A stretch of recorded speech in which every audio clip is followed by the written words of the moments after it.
هغه خبر سپیناوی چې ګوندې پاسپورت ریاست به په کابل او نورو ولایتونو کې د اسلامي امارت تر نامه او نښې لاندې پاسپورټونو ویش بهیر پیل کړي. وخت مو بخیر، بشپړ راپور را سره په دغه ویډیو کې وګورئ. کابل کې د پاسپورت ریاست وروسته لاقې وتړل شو چې د توکو او آلاتو له کمښت سره مخ شو. اوس ویل شوي چې د تازه ماشینونو او توکو له رسیدو وروسته به دغه ریاست د اسلامي امارت د لوګو یعنې نښې تر نامه لاندې د پاسپورت ویش لړۍ پیل کړي. د شمشاد نیوز په حواله نن به وروستۍ ورځ وي چې د جمهوریت تر نامه لاندې پاسپورټونه توزیع کیږي. څو شېبې وړاندې د طالبانو مرستیال ویان انعام الله سمنګاني هغه راپورونه رد کړل چې ګواګي له دې وروسته په پاسپورټونو کې د اسلامي امارت لوګو لګول کیږي.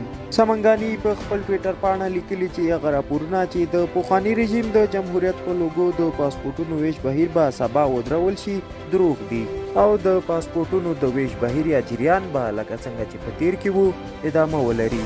سمنګاني دا نه دي ویلي چې په کابل کې به د پاسپورټونو د ویش لړۍ کله پیل شي، خو په تیره کې بیا پاسپورت ریاست ویلي و چې د پاسپورت ریاست د توکو د کمښت له امله په کابل کې تړل شوی او ډیر ژر به پرانیستل شي.